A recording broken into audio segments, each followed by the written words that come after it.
Enfim, por que o modelo 3D é importante para montar uma prancha de detalhamentos 2D? Como extrair informações de modelo BIM e qual a diferença entre um projetinho e um projeto? Vamos ver na prática. Esse é o quarto e último vídeo do nosso mini curso de detalhamentos que nós da BIMWorks fomos convidados a falar na Semana de Engenharia da USP São Carlos. Se você perdeu algum dos vídeos, fique atento aqui em cima que vão aparecer os cards dos outros vídeos. Ou se você já assistiu e gostou, não se esqueça de se inscrever e ativar o sininho para que mais conteúdos como esse cheguem aí nas suas notificações, beleza? Bora pro vídeo.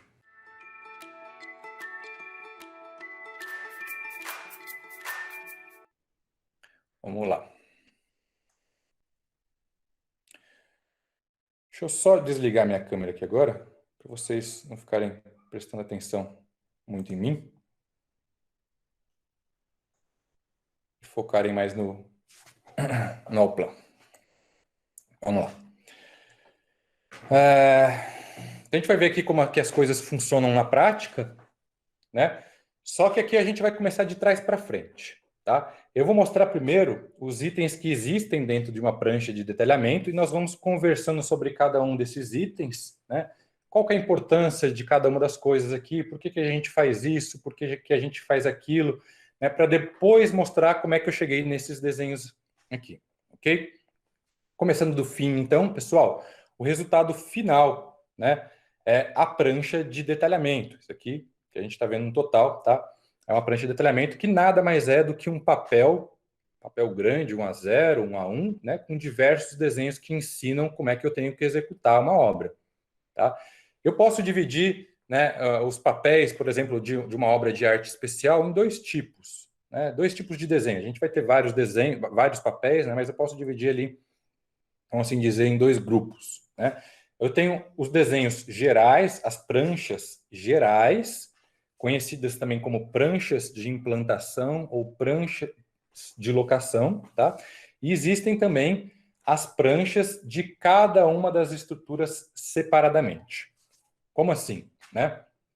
A gente vai conhecer os dois tipos, tá? Mas só resumindo, as pranchas gerais, elas contêm desenhos que você enxerga a obra como um todo. Tá? Por exemplo, o desenho da planta de locação de todos os blocos, né, de todas as estacas. Um corte longitudinal, né, da minha obra. E aí, nesse corte longitudinal, eu enxergo tanto o pilar quanto a laje, enxergo, enfim, né, diversas estruturas. Tá? E existem também, como eu disse, as pranchas, né, de cada uma das estruturas separadamente. Imagine o seguinte: você tem um desenho geral para enxergar a obra como um todo. Mas, para que isso serve? Né? Para você saber aonde que você vai colocar o seu pilar, onde você vai colocar o seu bloco, e por aí vai. Tá? Mas eu vou concretar o meu bloco, o meu pilar, a minha viga. Né? No desenho geral, com certeza não tem todas as informações para concretar a minha viga. Então eu preciso pegar o desenho específico daquele elemento para ter as geometrias corretas dele, né, para montar a forma, para depois conseguir concretar. Tá? Então, para cada elemento, existem duas ou três pranchas separadas. Então, para o pilar, eu tenho duas pranchas, para a viga, eu tenho duas pranchas, para o bloco, eu tenho duas pranchas, né? Quais são essas duas pranchas? Uma de forma, né? Então, são as instruções geométricas de como construir a forma daquele elemento. Então, qual que é a altura do elemento, qual que é a largura, existe um chanfro para desformar, né? Esse chanfro facilita na hora da gente desmontar a forma sem que o concreto trinque, né? Depois que ele secou. Então, às vezes são detalhes pequenos, né? Que não dá para a gente enxergar num desenho geral, desenho que eu enxergue a minha obra inteira. Tá? E existe também a folha, a prancha de armação do elemento. Então, eu tenho o desenho de forma, eu tenho o desenho de armação. Tá? E o desenho de armação ele mostra, né, como é que devem ser montados os ferros. Né? Então, depois a gente solidariza a estrutura como um todo, né, o concreto, mas os ferros vira o concreto armado. Tá? E aí você pode me perguntar, bom, mas por que eu não faço na mesma prancha os desenhos de forma e os desenhos de armação? Por que eu faço em duas pranchas separadas? Até caberia, tá? Até daria para teria espaço para colocar os dois juntos. Mas a resposta é simples, porque são duas etapas diferentes da obra, tá? Pode ser que a montagem dos ferros aconteça simultaneamente com a montagem da forma, né? E aí você tem uma prancha para cada um. Muito provavelmente o profissional que vai montar a forma de madeira, ali, uma forma metálica, né? Não é o mesmo profissional que vai dobrar os ferros. Então faz sentido colocar em duas páginas diferentes, porque cada profissional pega a sua página e trabalha em cima dela, tá? E existe também, né, quando o elemento é protendido, a prancha de proteção, tá? Assim como a armação, né, os ferros, a proteção também é uma armação, a gente chama ela inclusive de armação ativa, né? Os ferros convencionais, né, os vergalhões, a gente chama de armação passiva ou armação frouxa, tá? Então a gente também tem que ter instruções, né, de como montar a minha armação ativa, ok? E repare, né, nessa nossa conta aqui, que cada elemento, o pilar, a viga, ela aparece pelo menos em 3 páginas diferentes. Por que pelo menos em 3 páginas diferentes? Ela tem que aparecer nos desenhos gerais, porque eu tenho que saber onde que eu vou colocar a estrutura dentro da minha obra. Ela tem que ter a folha de forma e ela tem que ter a folha de armação, né? Então, essa prancha que nós estamos vendo aqui, ela é meio que uma mistura, ela está meio bagunçada, tá? Ela tem desenhos tanto de implantação quanto de forma, tá? Depois a gente vai ver só uma prancha só de forma. Então, eu vou mostrar um pouquinho para vocês aqui sobre alguns detalhes desses desenhos, né? Aqui eu tenho o meu desenho principal, geralmente ele vem aqui no canto inferior, canto superior esquerdo, tá? Esse aqui é o desenho principal, e nele eu represento aonde estão passando os outros desenhos. Então eu tenho, por exemplo, aqui está passando o meu corte bebê, que deve ser esse corte aqui de baixo. Então esse aqui é o meu desenho principal, tá? Nos desenhos de forma, nos desenhos de implantação, a gente costuma ver cotas, né? Então eu tenho cotado aqui algumas partes da minha estrutura.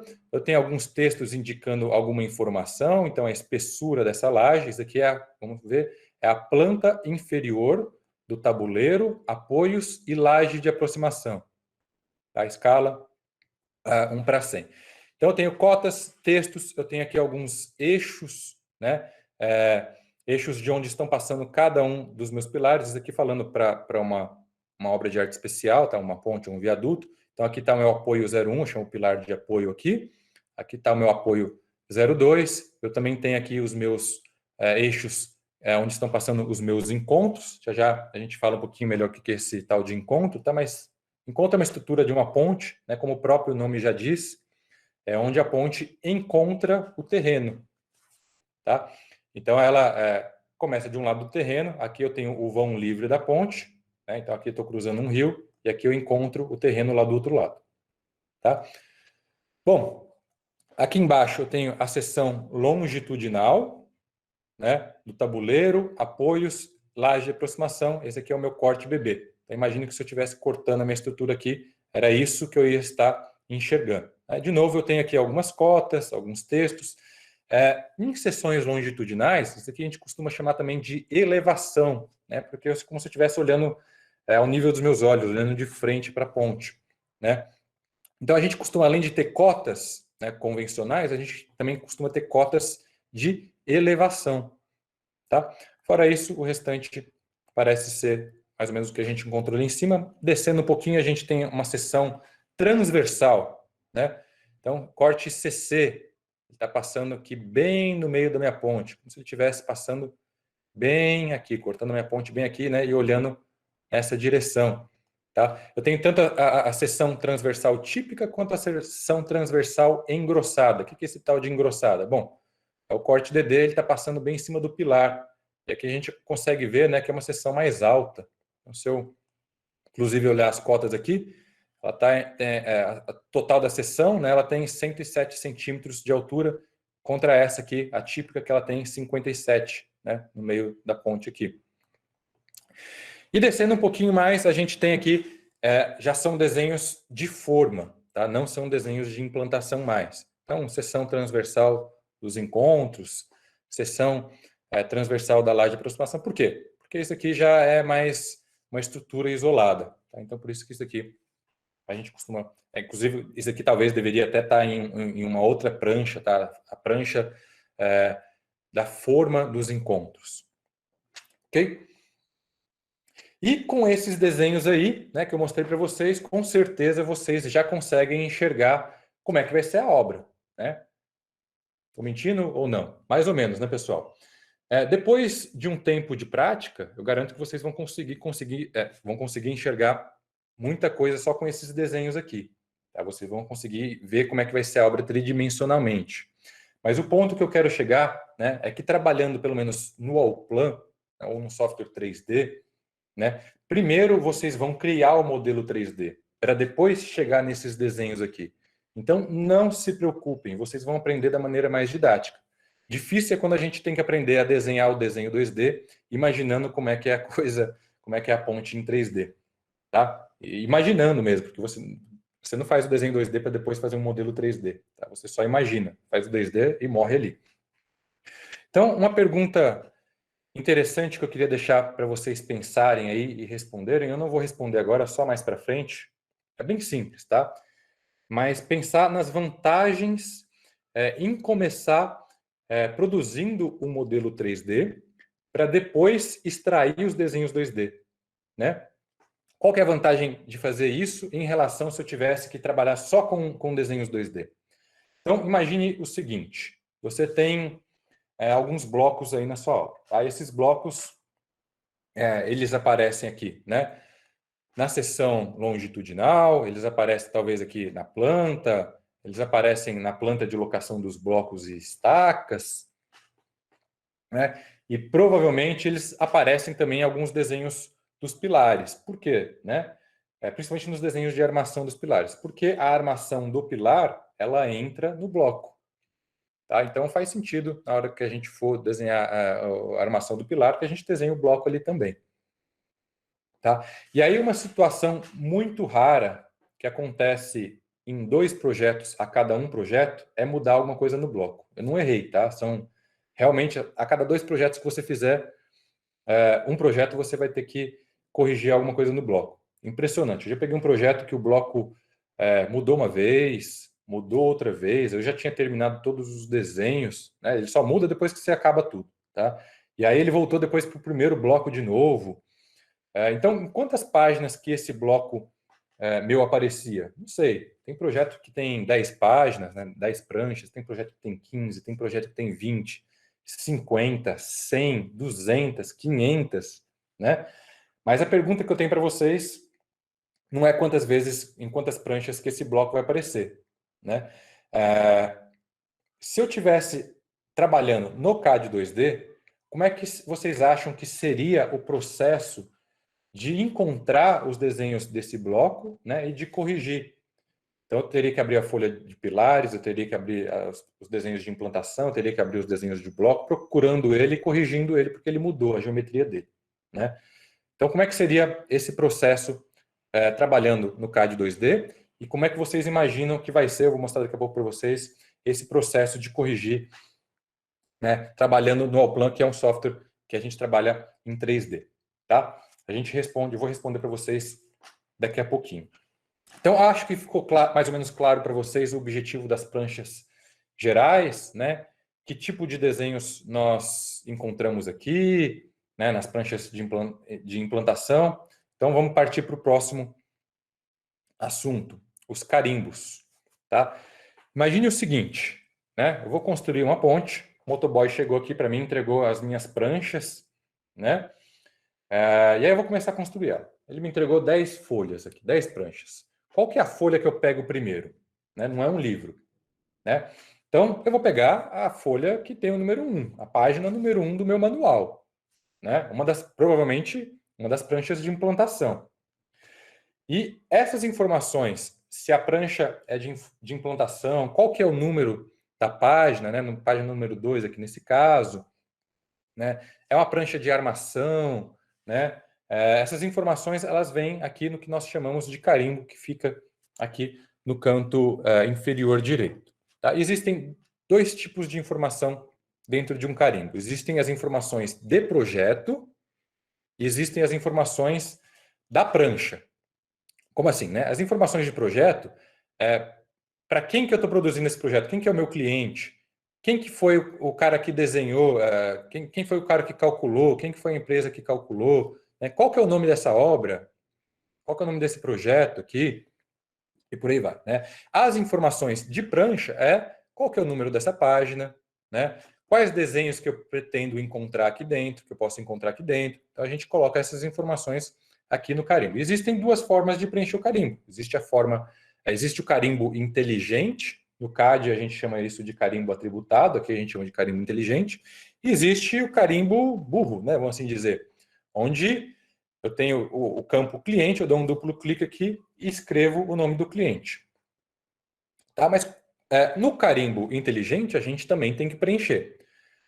Só que muda o seguinte: aqui existe um atributo, a gente não está vendo ainda, porque ele está em branco, mas existe um atributo. Quando eu preencher esse atributo, todas as pranchas desse meu projeto elas vão ser preenchidas com aquela informação. Mas qual que é a vantagem? Né? Porque no burro eu tenho que clicar duas vezes e preencher.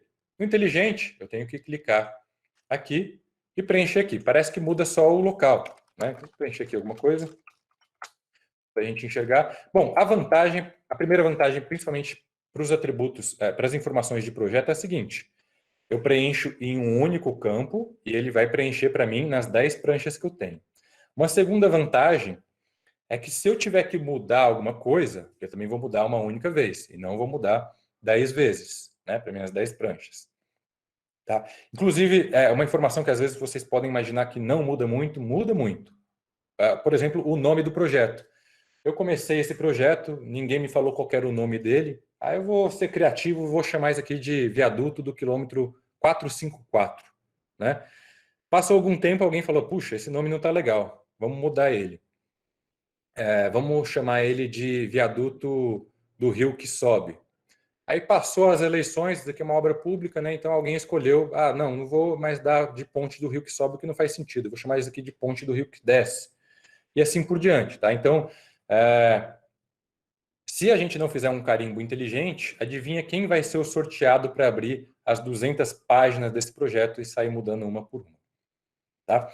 E existem também, como eu falei, os atributos, né, as informações do carimbo. A gente preenche aqui os atributos de carimbo. E aí aqui a vantagem é um pouco diferente, né, porque é o seguinte: o carimbo, as informações de carimbo, cada carimbo tem o seu. Então, aí realmente parece que não muda nada eu clicar aqui ou eu preencher por aqui. Porque se eu for mudar, eu tenho que mudar um por um mesmo, tá? Não vou mudar todos de uma vez. Mas a vantagem aqui é que a gente enxerga, pelo menos no Allplan, né? Aqui eu estou na ferramenta onde eu mudo os atributos de layout, né? A gente enxerga todas as minhas pranchas. Então, nesse projeto aqui eu tenho 5 pranchas, eu enxergo o preenchimento de todas as minhas pranchas. Eu posso vir aqui e escrever, por exemplo, que isso aqui é uma prancha de implantação, a escala é indicada. Então, eu consigo enxergar sem ter que abrir os meus desenhos. Uma outra vantagem muito grande aí, é mais para o seu cliente, né? É que eu posso pegar isso aqui, levar lá para uma tabela Excel, né, e mandar para o meu cliente. Qual que é a vantagem disso de quem está lá na obra? Bom, quem está na obra, ele não vai precisar pegar as 100 folhas do projeto e ficar lendo os 100 carimbos até encontrar qual que ele quer, né, para resolver alguma dúvida dele. Ele vai lá no Excel, né, tem uma tabela ali, uma lista, e aí ele vai olhar qual que é a página que ele precisa buscar, ele vai direto no desenho que ele precisa. Tá? Então, o carimbo inteligente parece, às vezes são recursos que parecem ser bobeirinhas, né, mas ajudam muito na vida aí de quem está detalhando. Ok? Bom, além dos carimbos, antes da gente ir falar especificamente dos desenhos, eu queria falar com vocês um pouquinho sobre o que eu chamo aqui de nota. Tá? Notas são também algumas informações de texto, elas geralmente vêm aqui em cima do carimbo, né? E principalmente para a página número 1 e para as páginas de implantação, elas são maiores e são bem mais importantes. Tá? Então, o que vem numa nota? Né? Vem informações, por exemplo, né, das normas que eu utilizei nesse projeto. Vem informações, né, de medidas. Então, quais as unidades de medidas? Que unidade de medida que é esse 265? Bom, ela é dimensões em centímetros, as elevações são em metros, as cotas de elevações, né? Os diâmetros das barras, tudo que você encontrar de barra aí é em milímetro, né? Exceto onde indicado. Tá? A gente encontra também classes de concreto. Então, qual que é a classe de concreto da minha estaca? Então, estaca e bloco, FCK 25 MPa, fator água-cimento 0,50. Viga, pilar, FCK 40 MPa, fator água-cimento 0,40. Né? Quais são as classes de aço que eu vou encontrar? Qual foi a classe de agressividade que eu considerei nos meus cálculos? Né? Também está relacionado aos cobrimentos. Qual que é o cobrimento que eu tenho que colocar dos ferros, né? Dentro do concreto, para que ele fique 100% coberto por concreto para cada uma das estruturas. Então, o pilar, o cobrimento é de 3, o bloco, o cobrimento é de 4. A gente coloca essas informações aqui também em nota, né? Esse item número 7 parece muito banal, mas você não vai encontrar nenhum projeto que não tenha isso aqui, né? Verificar as medidas no projeto e na obra. Havendo divergências, comunicar ao responsável. Então, se eu coloquei aqui, se eu desenhei um bloco com 3 metros, aí chegou o cara lá na obra, ele mediu o bloco, tem 2,5 metros, ele tem que me comunicar, tem uma coisa errada, talvez isso afete o meu cálculo. Parece banal, mas você não vai encontrar nenhum projeto que não tenha algum texto escrito algo similar a isso. Tá? Instruções de projeto, que vem um monte de instruções. Então, quando você for concretar a transversina, você tem que limpar a longarina, você tem que apicoar a face da longarina. Então, métodos construtivos, você tem que colocar as instruções aqui em nota também. Tá? E aí, essa nota número 9 já é uma nota que vem nos outros desenhos que não seja na página número 1. Né? Então, o que ele está querendo dizer aqui? Você está na página lá número 30, para você ver outras notas, busca a página número 1. Então, as notas da página número 1 geralmente são enormes, está vendo? Aqui de cima até aqui embaixo, tem bastante instruções. E as outras páginas são mais focadas, né? Então, aqui são as instruções gerais. Ok? Então, pessoal, inclusive, se vocês tiverem, por exemplo, o modelo 3D aqui, né, trabalhando no software BIM, imaginando aqui, né? Muitas das informações dessa nota aqui, elas poderiam vir direto do seu modelo. Como assim? Né? Por exemplo, você pode programar uma nota, vamos assim dizer, né? Programar, para que ela leia todos os elementos do seu projeto, todo o seu modelo 3D, e verifique qual que é a classe de aço, qual que é a classe de concreto de cada uma das estruturas. E que aí a nota seja preenchida automaticamente com isso. Tá? Sinceramente, eu não conheço nenhum escritório que tenha feito isso ainda, tá? Mas seria, por exemplo, algo muito interessante para a gente fazer. Provavelmente ninguém fez isso, não porque não seja interessante, tá? Porque vocês vão ver aqui, né, que tem muito espaço para a gente automatizar. Então, aí entra numa questão de prioridade, né, versus o tempo que a gente tem disponível. Mas é uma ideia muito bacana que daria para fazer, né, automatizar alguns pontos de notas aqui, tá? De novo, né, pense que a nossa prancha, ele é o manual de fabricação da nossa obra. Tá? Então, quanto mais informações corretas, tomem cuidado, né, porque às vezes a gente coloca muita informação e uma é divergente em relação à outra, mas quanto mais informações corretas a gente colocar, melhor, tá? E aí, existem, às vezes, né, 2 escritórios de projeto que concorrem pela mesma obra. Né? Mas um está cobrando R$1.000 e o outro está cobrando R$2.000.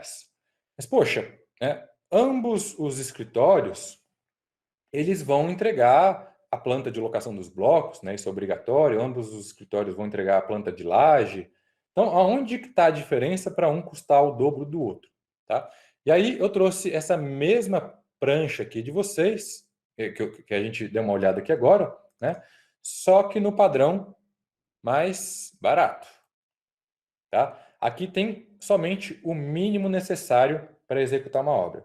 E aí, voltando, né, na ideia do manual, se você fosse construir, qual que você ia preferir? Né? O completo, o manual completo ou o manual simplificado? Tá? Provavelmente com esse manual aqui também você consegue construir. Mas olha o que pode acontecer. Né? Chega lá no meio da obra, você fica com alguma dúvida, tem alguma dimensão que não está muito clara, às vezes tem um desenho que mostra uma coisa, outro desenho que mostra outra, né? Mas o caminhão de concreto já está lá na sua porta esperando para concretar. Você já pagou pelo concreto. E aí você tem duas opções. Ou você liga para o projetista e tenta esclarecer essa dúvida o mais rápido possível, ou você pode supor alguma coisa e torcer para essa suposição sua estar certo e isso não te ocasionar um erro, outros problemas lá na frente. Tá? Então, quanto mais detalhado for o projeto, né, mais caro ele costuma ser, né, porque teve alguém que gastou mais tempo, mais esforço, né, e eu omiti também uma outra informação importante para vocês, né, geralmente quem faz o projeto é quem faz o cálculo. Então, muitas das vezes, né, pagar um pouco mais caro em um projeto e no cálculo, né, mas é mais vantajoso, porque como eu falei para vocês, o custo do projeto dentro do custo da obra é pequeno. Então, você vai pagar um pouco mais caro no projeto, mas talvez você economize um pouco de material, você vai economizar, né, vai ser um cálculo mais econômico, né, vai ser uma solução melhor pensada, que vai ser mais fácil de montar. Então, talvez você gaste menos tempo para construir, né, vai pagar menos funcionário. Então, justamente a ideia é essa. Se o preço do projeto ele é relativamente pequeno em relação ao custo da obra, pode valer muito a pena você investir mais no projeto, tá? Mas não é muito bem isso que ocorre, tá? Infelizmente, e principalmente, né, em obras públicas, quando a licitação é por menor preço, tá?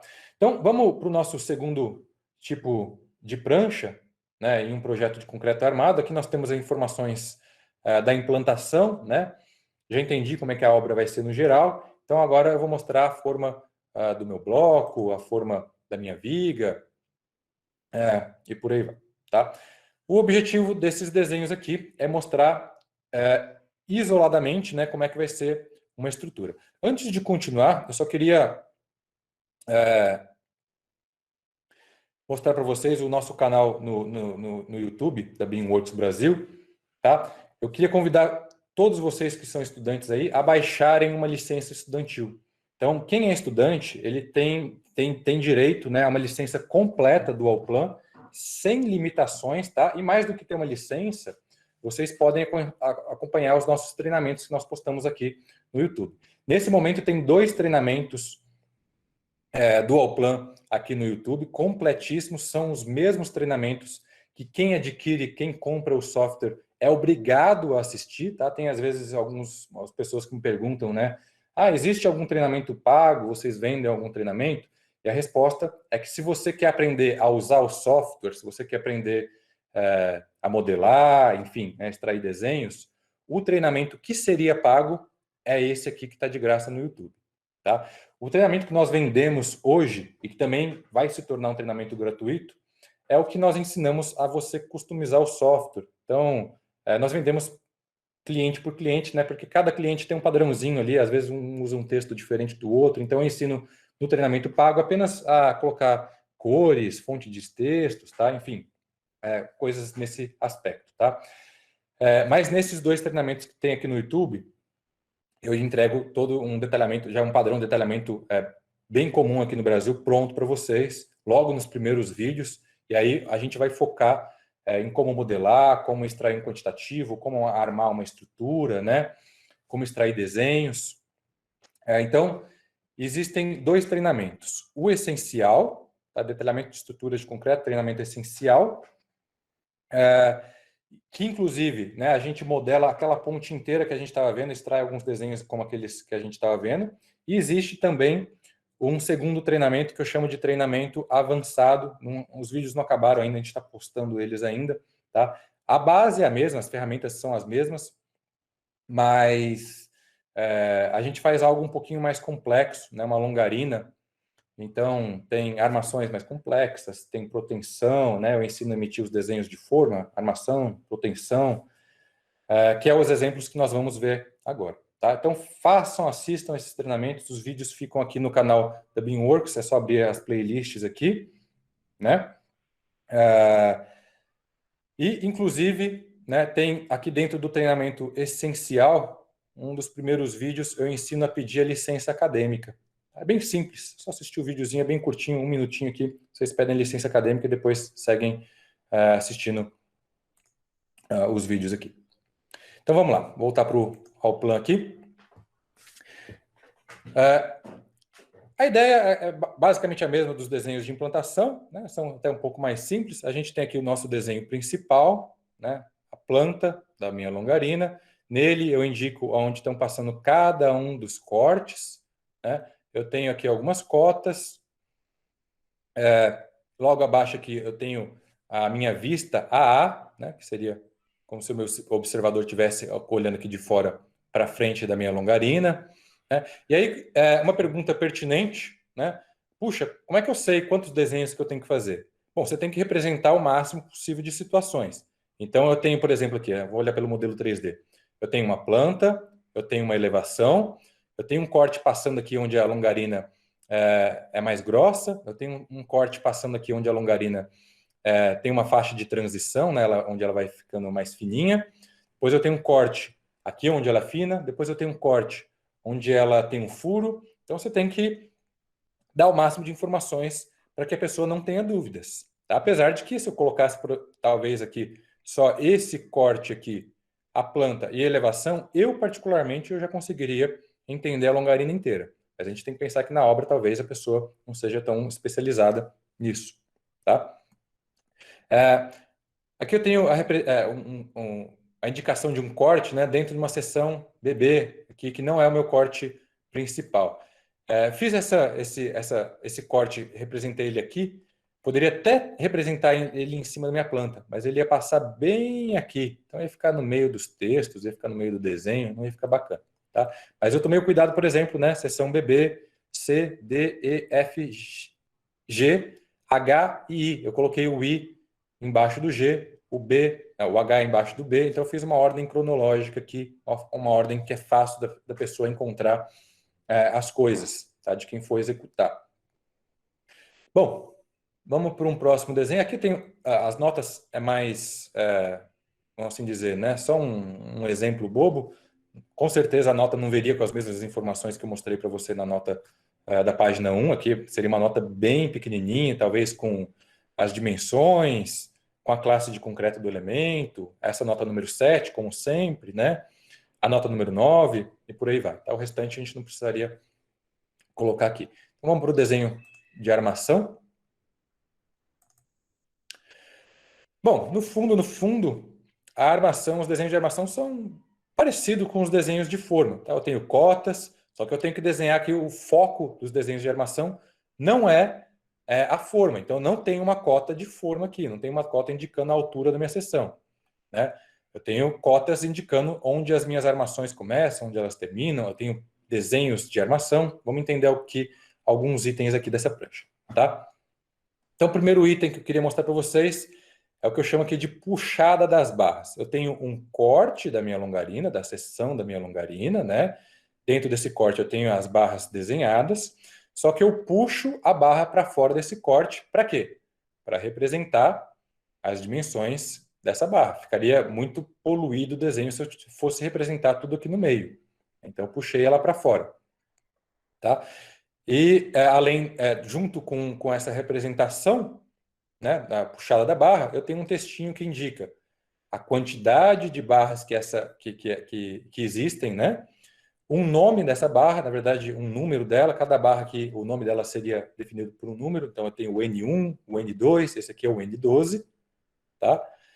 Então, eu tenho 188 barras N12. Essas barras N12, elas têm o diâmetro de 10 milímetros e o comprimento total, se eu pegar todos os segmentos aqui e somar, eles me dão um resultado de 412 centímetros. Tá? Bom, então eu puxei ela para fora, só que eu também tenho que facilitar a vida, né? Indicar aonde que ela está aqui dentro. Tá aqui fora ela é o N12, eu tenho aqui o que eu chamo de indicação da barra. N12 é essa aqui apontada pela setinha. Beleza? Além das indicações, a gente também tem aqui, igual eu falei já um pouquinho para vocês, cotas. Né? Só que as cotas não são cotas de forma. Elas indicam aonde o meu N12 começa, aonde o meu N12 termina e o espaçamento. Então, o meu N12, né, ela começa a 31,5 centímetros da face da minha longarina. Então, ela começou aqui, ela vai terminar lá do outro lado, tem os mesmos 31,5 centímetros onde ela termina, né? E eu tenho as informações dela aqui, então são 188 N12, né? E elas estão espaçadas, cada uma barra está espaçada da outra a cada 12,5 centímetros, ok? Seriam essas bolinhas que nós estamos vendo aqui.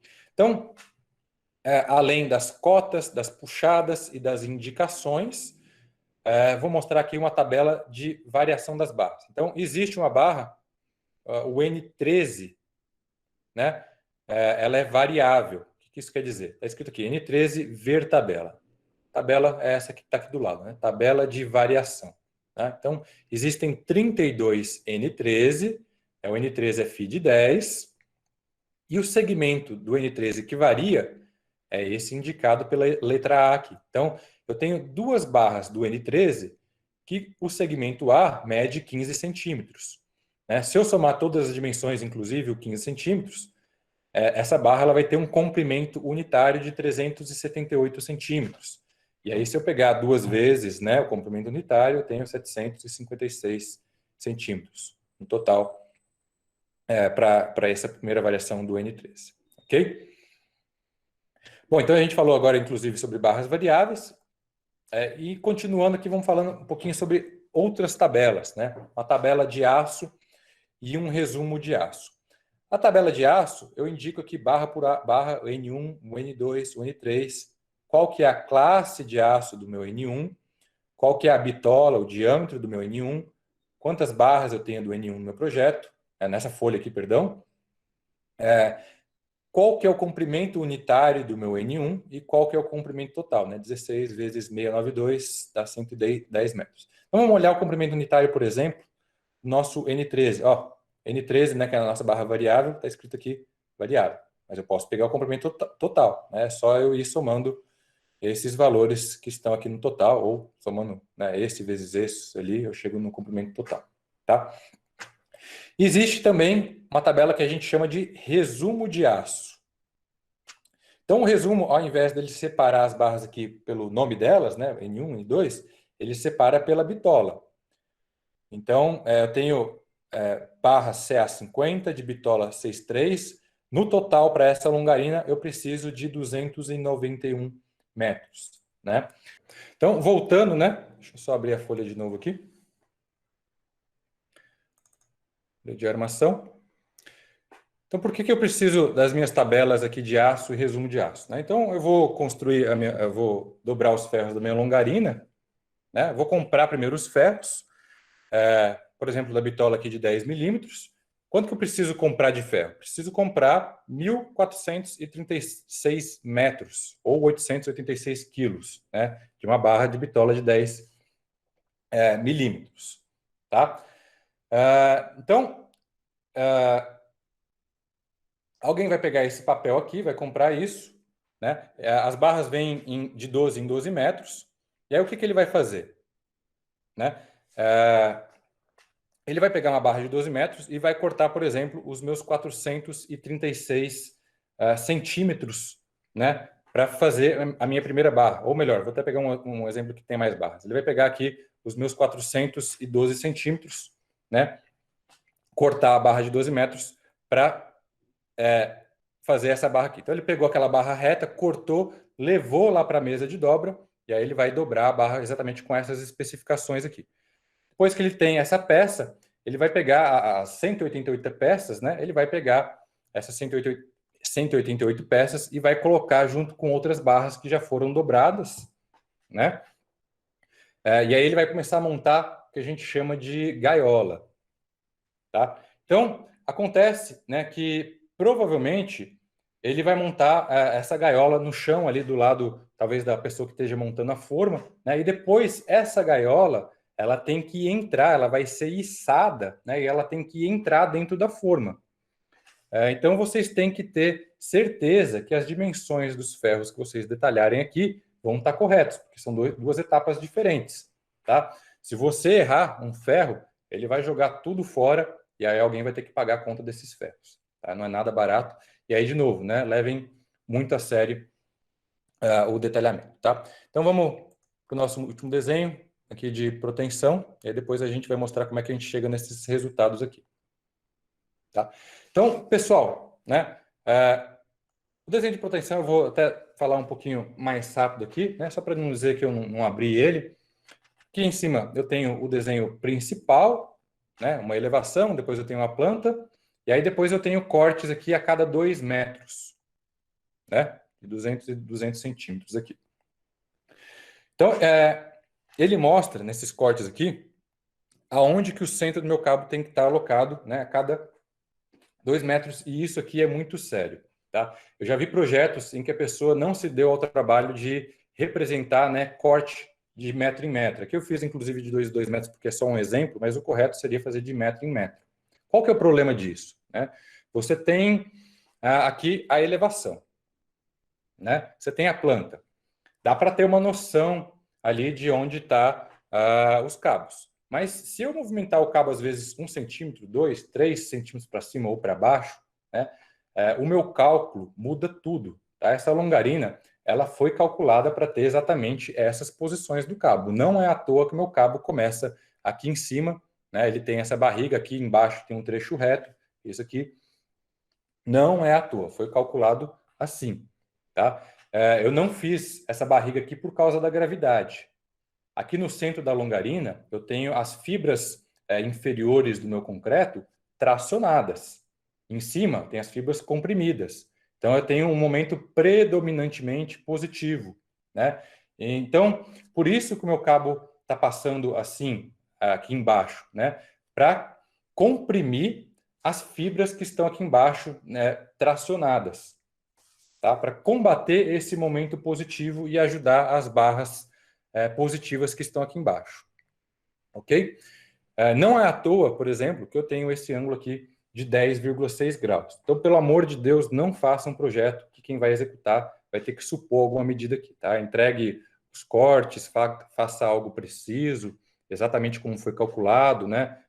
Sou eu, é você, é sua família, que vai passar depois por cima dessa ponte, né? Durante anos e anos. Então, algo que eu particularmente também acho muito bacana de colocar dentro das pranchas de detalhamento, por exemplo, né, são essas imagens aqui do meu modelo. Eu não preciso dessas imagens para construir alguma coisa, né? Mas ela pode ser útil.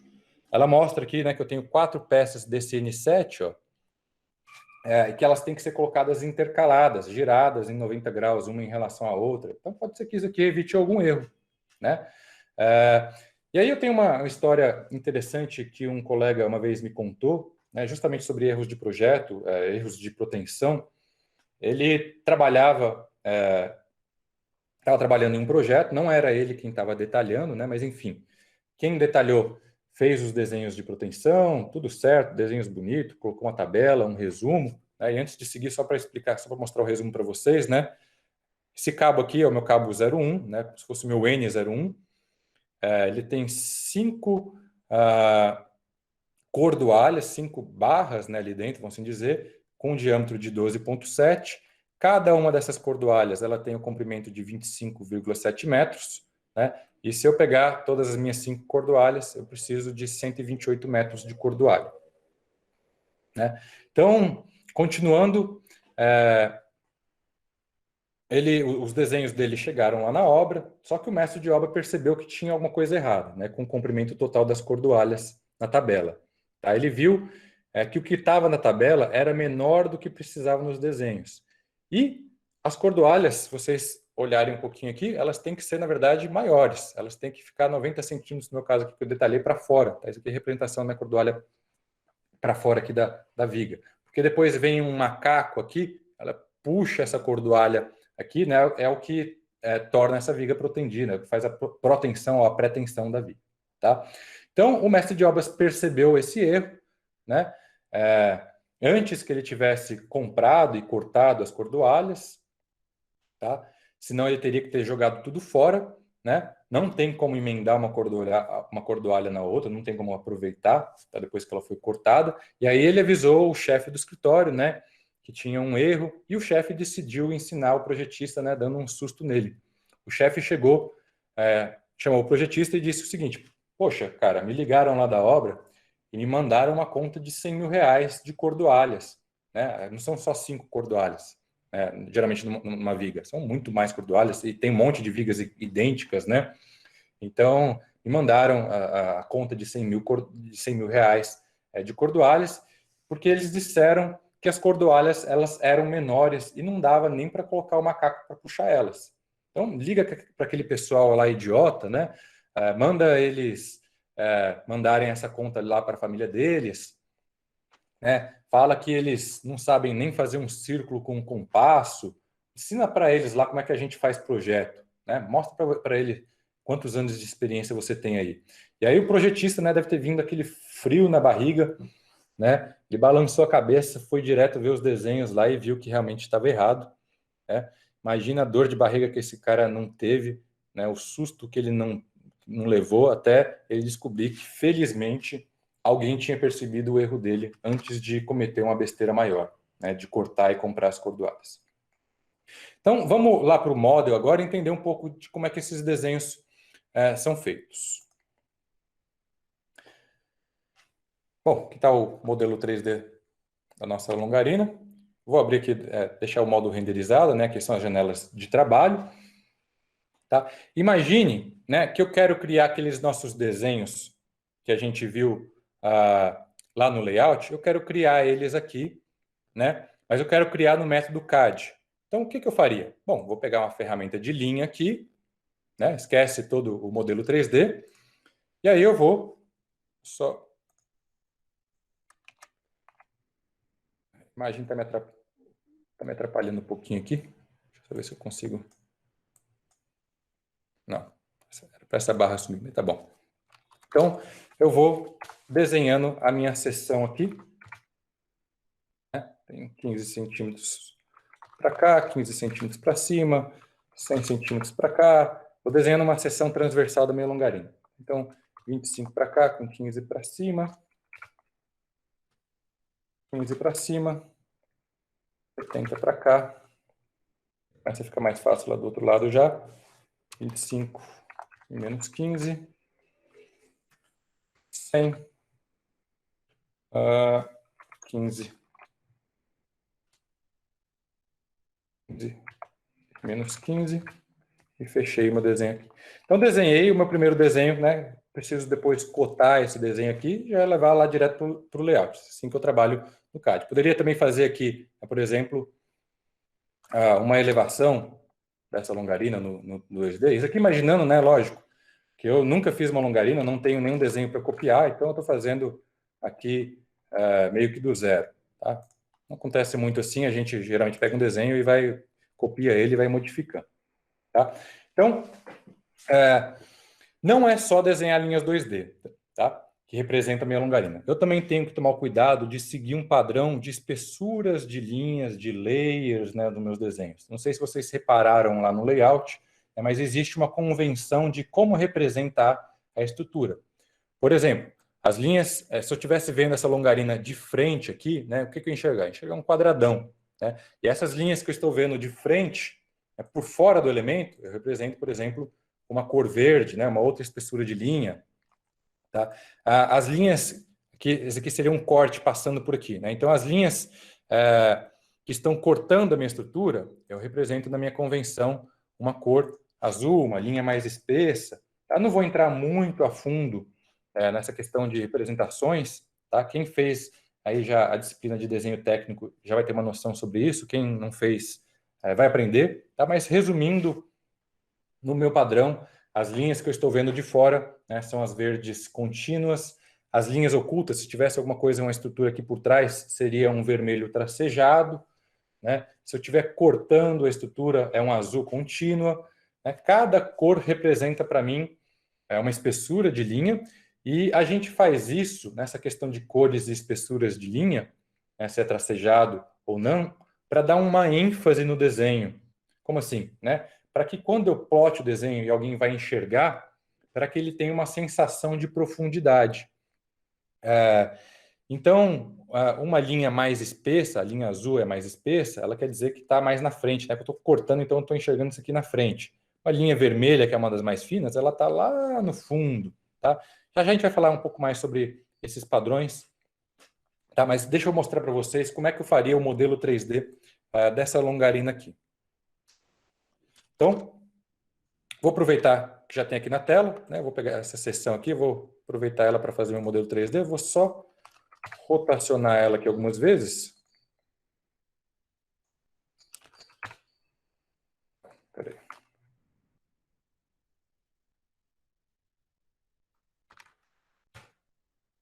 Beleza? E aí, para fazer o modelo 3D dela, o que eu vou fazer, na verdade, deixa eu até desligar as armações para ficar mais fácil da gente enxergar. O que eu vou fazer vai ser só esse trecho variável, e aí depois eu vou extrudar essas outras seções. Então, vou começar pelo trecho variável. Peguei essa seção aqui, vou copiar ela aqui na distância do trecho variável. Então, essa seção aqui é justamente a que já está sendo cortada aqui. Eu preciso corrigir essa mais à esquerda aqui para que ela vire essa. Então, eu vou editar ela um pouquinho.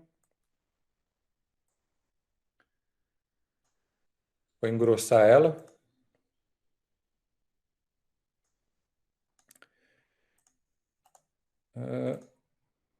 E assim, quando a gente trabalha em 3D, tá?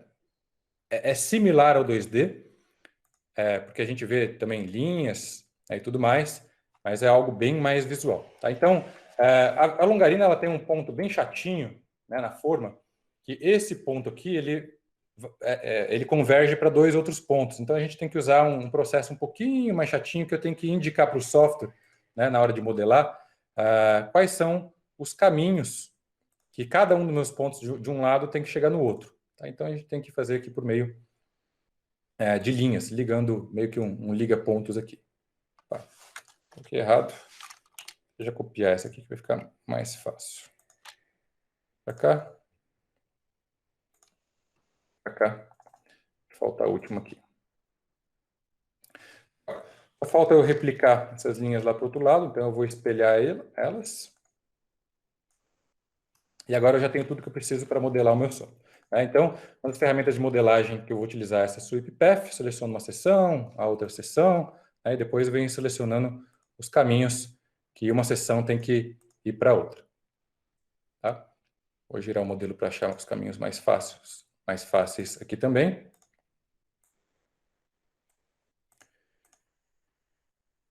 E aí, eu já tenho o meu sólido modelado, né? Pelo menos o trecho de transição, e para modelar o restante é bem tranquilo. Preciso, por exemplo, só extrudar essa seção aqui, né?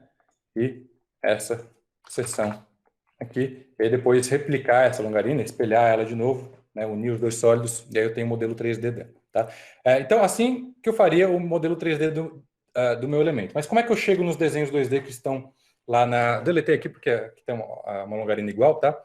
Mas como é que eu chego naqueles desenhos que estão lá na prancha? Bom, eu tenho ferramentas agora para extrair os desenhos 2D, né? Eu extraio a partir do modelo 3D, tá? Eu apertei a ferramenta aqui para tirar uma planta, por exemplo, né? Escolhi aqui a opção de planta, né? E vou colocar aqui. Ele já representa em função das cores, né? Dos meus padrões de detalhamento. Vou tirar uma elevação também, então escolhi a opção de elevação aqui, coloquei aqui. Perfeccionista, gosto de alinhar, é assim mesmo. E vou também tirar um corte, por exemplo, né? Então, apertei a ferramenta de corte. O corte, diferente da planta e da elevação, né, que a gente chama de vista, ele começa, eu preciso escolher onde ele começa e onde ele termina. Tá? Então, no corte, eu quero que ele comece aqui, eu quero que ele termine aqui. Maravilha. Então, agora eu já tenho aqui 3 desenhos meus, né? Então, reparem que o nosso foco aqui, ele está praticamente 100% no modelo. Eu não preciso me preocupar se a linha é verde, se a linha é tracejada vermelha. O software ele vai representar para mim conforme eu configurei ele previamente. Tá? Cada escritório tem o seu padrão. No geral, 70% dos escritórios no Brasil, pelo menos 70% dos escritórios que eu conheço, né, utilizam um padrão muito similar a esse aqui que eu estou mostrando para vocês. E aí, de novo, né, é esse padrão que eu passo para vocês inicialmente lá no treinamento do YouTube. Tá? Então, vamos lá, continuando os desenhos de forma, eu tenho que colocar aqui cotas e textos. Mas antes de falar sobre cotas e textos, a gente tem que entender um pouquinho mais sobre escalas. Só ver se eu consigo aqui, porque tem umas informações importantes aqui para baixo. Aí, agora apareceu aqui. Beleza. Então, a gente tem que entender um pouquinho sobre escalas, tá, de desenhos. Vou trazer um texto qualquer aqui. Ela só já meio que posicionar ele. No CAD, né, não existe nenhum local lá, trabalhando no CAD 2D, não existe nenhum local onde eu defino uma unidade de medida. Não tem nenhuma configuração lá no CAD que eu indico para o software se eu estou desenhando em centímetro ou se eu estou desenhando em metros. Tá? Aqui no Allplan, a gente sempre desenha a estrutura nas dimensões reais. Então, se eu pegar, por exemplo, a ferramenta de régua aqui, né, e medir a estrutura daqui até aqui, eu tenho 70 centímetros. Se eu mudar a unidade aqui para baixo, né, o desenho não mudou nada, não ficou maior nem menor. Se eu medir, ao invés de ter 70 centímetros escrito, eu tenho 0,70 metros. Então, a unidade de trabalho que a gente sempre desenha a dimensão real, a unidade de trabalho serve para a gente só verificar pela reguinha. Tá, legal. Mas o que as escalas têm a ver com isso? Bom, os elementos, como eu já repeti 2 vezes aqui, eles estão sempre nas dimensões reais, né? Então, o que eu tenho que escalar aqui são principalmente os textos, né, que vão aqui, os textos principais, os textos de cotas. Por quê? No meu padrão de plotagem, esse texto amarelo aqui, quando eu for imprimir, ele tem que ter sempre 2,5 milímetros de altura. Tá? Dependente da escala. Se a escala 1 para 25, se a escala 1 para 100, isso aqui tem que ter 2,5 milímetros de altura. Tá. Essa longarina aqui, ela tem 170 centímetros de altura, 1,70 m. Né? Essa é a dimensão real dela. Se eu colocar ela na escala 1 para 25, na hora de plotar, ela vai ter que ficar com 6,8 centímetros. 170 dividido por 25 dá 6,8. Então, eu tenho que pensar, voltando para o texto, qual é a altura do texto que eu tenho que colocar aqui para que quando eu for escalar em 1 para 25, esse texto ele vai ficar com 2,5 milímetros de altura. Fundiu a cabeça, né? Normal, a minha também fundiu aqui, tá? A gente teria que colocar esse texto, se eu não me engano, 2,5 vezes 25, a gente teria que colocar com 62,5 milímetros de altura, tá? Para que a conta feche. E aí eu tenho uma boa notícia para vocês. No Allplan, a gente não se preocupa com as alturas do texto. Esquece todas essas contas aí que eu fiz com vocês agora. Tá? No CAD, a gente tem que se preocupar com isso. Cada texto, né, tem a sua escala. Então, eu tenho o texto amarelo, né, na escala 1 para 25, eu tenho o texto amarelo na escala 1 para 100 e assim por diante. Tá? Inclusive, tem gente que lá no CAD prefere colocar os textos lá no layout, porque lá no layout a escala é sempre 1 para 1, não precisa ficar mudando a escala. Então, o cara põe lá direto e não precisa ficar se preocupando com isso. Tá? Então, quer dizer que no Allplan eu tiro o desenho aqui, coloco o texto e nem preciso pensar na escala. Né? Na hora que eu for levar o desenho lá para o layout, eu arrumo isso e está tudo certo. Não, não é bem isso. Quase isso, mas não. Tá? Então, por quê? Quando eu mudo a escala aqui, o que reage, igual eu falei para vocês, é o texto. Ele está aumentando a altura do texto, está calculando o texto para que fique na escala correta. Né?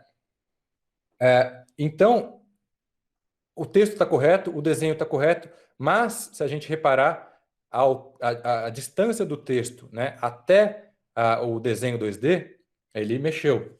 Não é que ele mexeu, ele manteve a mesma posição. Então, não tem isso como o software corrigir para a gente. Então, né, puxa, qual que é a vantagem, então? Pelo menos a altura do texto você não tem que mexer. Né? Isso aqui serve como uma pré-visualização para vocês. Já vai ficar mais claro o que é essa pré-visualização. Tá? Vou responder primeiro uma pergunta pertinente, né? Que é como é que eu escolho se esse desenho aqui vai ser escala 1 para 25, se esse aqui vai ser 1 para 50, como é que eu faço essas escolhas? Tá? Geralmente isso é definido, tá?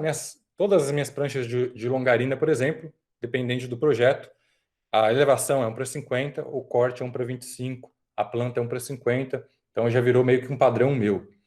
Tá? Mas como é que eu cheguei nesse meu padrão? Bom, né? Se eu colocar, por exemplo, esse corte aqui na escala 1 para 100, olha o tamanho do texto em relação ao tamanho do desenho. Ficou horroroso, né? Vai ficar minúsculo lá no layout.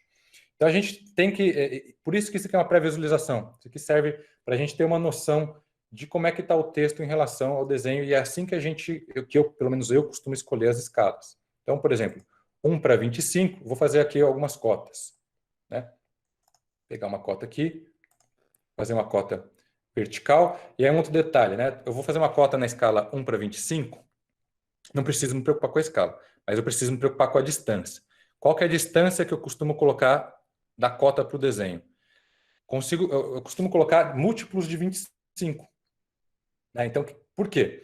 Se eu colocar a 25 centímetros para a esquerda, quando eu escalar em 1 para 25, esses 25 vão virar 1 centímetro tá? No layout. Tá? Vou colocar aqui 25 centímetros para cá. E aí eu venho cotando a minha seção. Vou fazer também a cota total.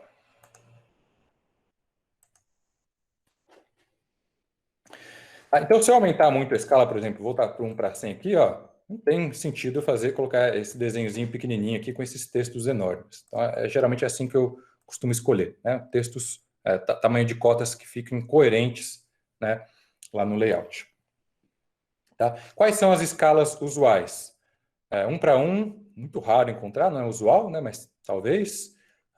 1 para 5, 1 para 10, 1 para 20, 1 para 25, 1 para 50, para 75, para 100.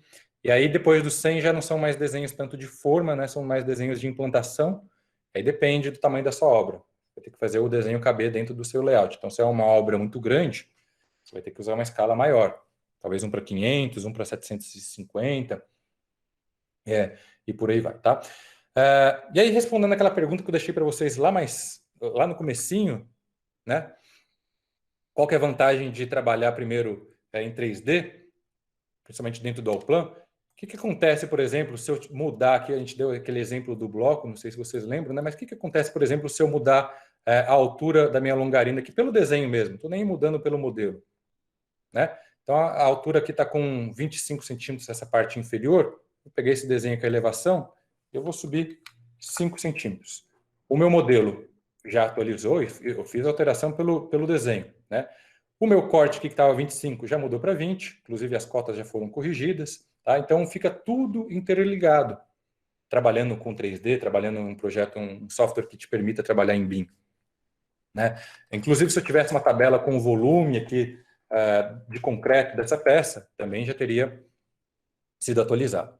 Então, vamos para o nosso último assunto aqui. Prometo que estou acabando aqui, pessoal. Que é só para mostrar como é que a gente extrai alguns itens de armação, tá? Para que servem, por aí vai. Então, vou abrir aqui a minha folha, o meu modelo 3D de armações novamente, né? Estou enxergando ele aqui. E aí os desenhos de armação no Allplan, eles funcionam da mesma forma que os desenhos de forma. A gente extrai vistas e cortes. Vou abrir a ferramenta de corte. Vou tirar, por exemplo, um corte aqui.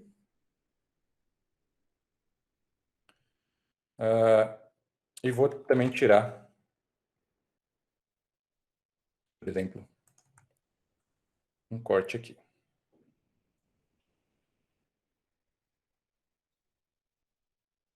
Só arrumar um detalhezinho. Os cortes ficaram baixos aqui. Tem uma barra que eu não consigo ver inteira ali. Só vou aumentar um pouquinho a altura desse corte, para conseguir enxergar essa barra aqui. Tá? Então, como é que a gente tira aqueles detalhes que a gente viu lá nas pranchas? Aqui nos desenhos de armação, né, a gente não tem cotas da forma, mas a gente tem cota da armação, a gente tem puxada. Como é que eu faço isso dentro do Allplan? Clico com o botão direito na barra, eu vou tirar a puxada, por exemplo, que se chama aqui Full Schema, né, o esquema da barra completo. Puxei ela para o lado. Eu vou puxar o Full Schema dessa mesma barra, só que nesse outro corte. E aí ele não me permitiu. Por quê? Bom, o Full Schema, ele apresenta a quantidade total das barras. Então, para que seria o coeficiente de segurança do software, né? Para que eu não apresente essa quantidade total duas vezes, ele só deixa eu tirar um Full Schema. Mas eu posso tirar o que ele chama aqui também de Partial Schema. Vai vir a quantidade total nesse caso, tá? Mas o software é pensado para você trabalhar assim. Sempre tente tirar um Full Schema. Se você não conseguir, quer dizer que você já colocou. Tá? Aí você pode tirar o Partial Schema e deletar o texto que tem a quantidade total. Ah, como é que eu coloco o texto? Porque aqui também tem que vir um texto exatamente igual a esse, né, só que sem a quantidade. Então, existe uma ferramenta para a gente puxar as informações, um texto dessa barra, que chama label aqui. Bem simples de usar. Eu marco as informações que eu quero aqui, tá? Coloco o texto onde eu quiser. Então, quais informações que eu preciso colocar? Bom, são todas essas aqui, né? A posição, a bitola e o comprimento, menos essa daqui. Então, mark number é o nome da barra, o diâmetro e o length, comprimento. Só rotacionar meu texto 90 graus. Aí, vou colocar esse textinho aqui. Legal. O texto, como a gente viu, a gente também pode usar. A gente precisa colocar um textinho aqui do lado, né, indicando que esse aqui é realmente o N12. Então, vou usar a mesma ferramenta, só que eu vou desmarcar as informações e vou pedir para que ele coloque uma linhazinha. Então, coloquei uma setinha ligando o texto, o N12 ali. Vou colocar também o N10, e assim por diante. Tá? As cotas que nós vimos lá, né? Os dimension lines, né? Que aqui é um pouquinho diferente. Ele chama de dimension line, cadê? Dimension line label. Tá? A gente seleciona as barras e aí tem alguns padrões de cotas, tá? Tem esse fan aqui que ele puxa uma linha para cada, tem esse aqui que ele puxa uma linha para cada também, mais perpendicular. Então basta que você escolha qual padrão você quer e depois escolha as informações que você quer plotar e coloque o texto aqui na tela. E assim a gente vai montando os nossos detalhamentos. Tá? Bom, tem também, né, a parte mais fácil agora, a lista de quantidades. Então, eu quero tirar uma lista de quantidade de todos os ferros que estão aqui, né, na tela nesse momento. Escolho simplesmente o padrão de lista. Eu quero, coloco na tela. Escolho o padrão de resumo de aço que eu quero, coloco na tela. E da mesma forma que a gente tem lá para a forma, tá? Todas as informações aqui estão vinculadas umas às outras. Então, se eu vier aqui, por exemplo, nesse corte, selecionar as minhas barras e deletar, os desenhos dessas barras já foram apagados, tá? Então não tenho chance de errar assim. Os textos dessa barra já foi apagado, inclusive aqui na lista, né, N11 e N13, ele pulou o N12, já foi atualizada a minha lista, comeu uma linha aqui. Tá? E aí, repetindo esses processos, a gente chega lá naqueles resultados que nós vimos nas pranchas. Tá? Então, daria para a gente falar bastante coisa aqui, pessoal. Eu quis mesclar um pouquinho da prática com teoria, com situações reais. Tá? Mas quem quiser seguir essa área, quem quiser aprender mais aqui de como manusear o software, mais sobre projetos de pontes, projetos de infraestrutura, assista um treinamento lá no YouTube, no canal do BeamWorks. Peçam a licença acadêmica, tem muita informação complementar que eu não consegui falar aqui hoje com vocês, tá? E simplesmente não peçam só licença, vocês têm o direito também de tirar dúvidas comigo no suporte. Então, mandem dúvidas para mim, eu vou ficar muito feliz se amanhã eu receber um monte de pedido de licença, um monte de dúvidas sobre o treinamento do Allplan, enfim, né? Quer dizer que eu passei uma mensagem legal para vocês aqui hoje. Né? Quer dizer que eu fiz novos parceiros, novos amigos. Inclusive, tem diversos estudantes que me pedem ajuda, às vezes, para desenvolver algum TCC aqui com o Allplan. Faço isso com o maior prazer. Inclusive, tem inúmeros estudantes aí da USP que eu já auxiliei. Né? Grupos, se não me engano, a USP participou do ECOM. Né? Esse ano a gente auxiliou também os estudantes da USP a utilizarem os nossos softwares para desenvolverem, para participarem do concurso com eles. Né? Então, vamos lá para as dúvidas. Espero que vocês tenham conseguido passar uma mensagem legal para vocês e que tenham surgido dúvidas. Bom, vamos para as dúvidas.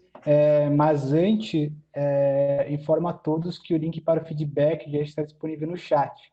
Não deixe de respondê-lo, porque ele também será utilizado para a contabilização de presença. Bom, vamos para as dúvidas. Primeira dúvida é do João. Você poderia falar melhor como funcionam as disposições dos projetos em nuvem? Eles são modificados simultaneamente? Como funcionam os modelos federados? Legal. João, excelente pergunta. A minha última live que eu fiz no canal do BeamWorks foi falando basicamente só sobre projetos em nuvens, sobre modelos federados, tá? Então, eu vou responder aqui, resumir um pouco para você, mas depois assista lá, tem muita informação legal. No Allplan, ele existe o BIM Plus, que foi aquela imagem que eu mostrei para vocês. Já deixamos contados aqui na tela, tá? Essa imagem que eu mostrei para vocês é o BIM Plus, que ele tem um link direto, é uma ferramenta em nuvem, né? E ele tem um link direto com o Allplan. E aí, quem é o projetista, ele tem a opção de deixar o projeto ser colaborado automaticamente, instantaneamente, tá? Eu, particularmente, não fazia assim. Eu montava uma parte do projeto e aí eu jogava para a nuvem. Montava uma outra parte do projeto, porque às vezes a gente faz uma coisa que não tem certeza se está certo, né? Então, ficar simultaneamente ali, instantaneamente, pode ser que não seja tão legal, tá? Mas assiste a última live lá no canal do BeamWorks, tem muita coisa legal lá para vai responder mais sua dúvida. A segunda dúvida é dele também. Como são dadas as extrações de quantitativo no Alplan? Legal. São manuais ou podem ser obtidas segundo a modelagem? Um pouco aqui eu já mostrei para vocês, por exemplo, as quantidades de a extração de quantidade de ferros. Então, dentro do Allplan, você consegue extrair essas quantidades ali por meio de tabela Excel, por meio de plotar no próprio desenho, tá? Tem 3 ferramentas ali dentro do Allplan que você consegue pegar as quantidades de qualquer elemento, seja de concreto ou de armação, tá? E o que muda entre uma ferramenta e outra é a forma onde você vai levar. Se você vai levar para o Excel, se você vai plotar na prancha, tá? Dentro do BIM Plus, né, você pode exportar o arquivo IFC, isso tanto do Allplan, quanto do CIA, quanto de qualquer outro software, de qualquer outro fabricante. Tá? Então, dentro do arquivo IFC, essas informações